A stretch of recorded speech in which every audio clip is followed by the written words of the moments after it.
I'm recording. No, that's your apartment out there in the hallway at the end of the steps. That's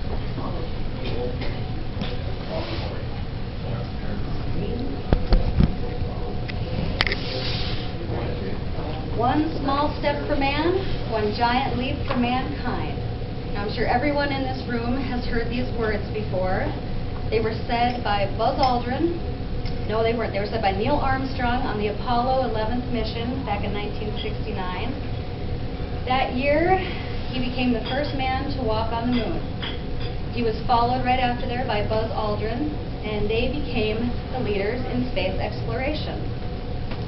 They've changed the way that we see the world, and they have given us hope for a new and better future back from 1969.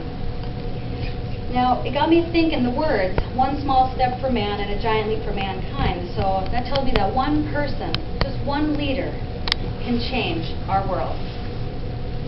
It got me thinking about other great American leaders and what they've accomplished through their actions and their behaviors, how they've changed our behavior as individuals, society, and a nation, and where we might be without them. It can be a scary thought. So I wanted to learn more about these people that we see as leaders. Javon Peddington, author of People Who Changed America, was a great place for me to start. I learned about so many different leaders, everyone from astronauts and scientists to explorers and innovators and presidents and everyone in our military. They have made such contributions. They have completely changed the way America is. To start, our country wouldn't be the size and shape that it is without the brave explorers. They traveled, fought, and claimed land in America's name. Such people as Lewis and Clark and their translator, Sacagawea. They went out into the unknown, and they made these discoveries. And all the other people that went west for the great California land run and the Oklahoma land run, they didn't know where they were going. They were going out and exploring. They acquired land, they developed the land, it flourished. They flourished as people, and this country is full of resources because of it, making us one of the most powerful nations in the world.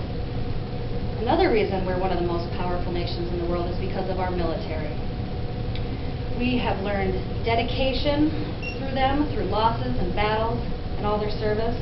We've learned to pull together during times of tragedy. We have learned to help each other out when times get hard. And because of every man and woman that serves this country, we have learned that freedom comes with a price. But it is a price worth paying for many. In Ashley Strickland's Revising History to Show America's Secret Heroes, these people and others are recognized. Other people such as Nelson Mandela, Martin Luther King, and Rosa Parks. These people were civil rights leaders. We also have Susan B. Anthony. She fought for women's rights. There was Helen Keller. She fought for the rights of the disabled. These people stood up for what was right when it wasn't easy. They fought for our freedom, our acceptance, and our equality. As a country, we have learned to appreciate diversity. Well, not 100%, but we're pretty close. The hearts are healing, and we're connecting as cultures more and more each day.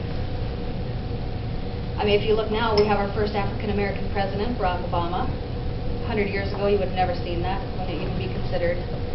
We had our first woman candidate running, Hillary Clinton. 100 years ago, you would have never seen that either. Without these leaders' desires to change our world, freedom may still be just for a select few. Now, another reason America is great is because of all of the leaders in science and technology, as well as innovators and inventors. Scientists have come up with vaccines and medicines. We're living longer. We're not just living longer, we're living better. All the inventions, all the way from Thomas Edison's light bulb down to Isaac Merrick's Singer sewing machine, they've made life easier for us. Even our travel has become easier. You watch the progression over the years from carriages to steamboats to trains and cars and finally planes, because someone had the idea to make it better.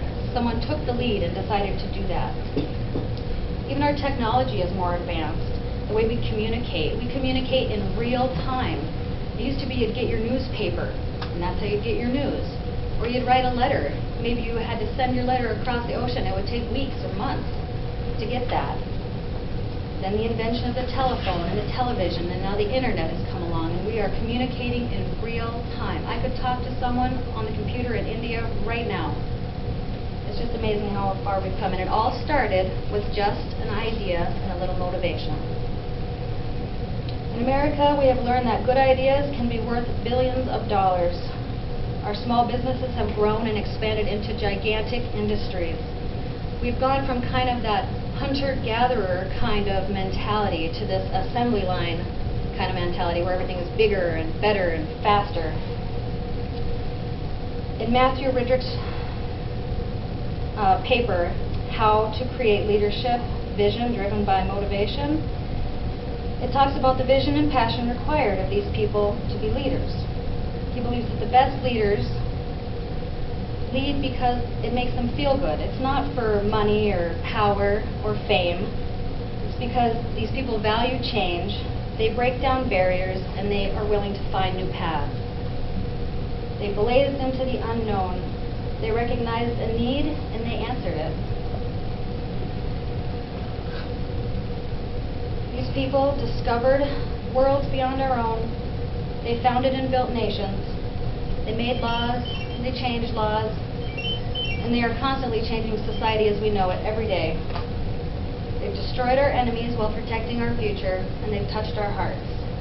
These leaders are part of our history, and their actions should be remembered by all, shared by many in the future, so that our behaviors can always reflect what we've learned from the past.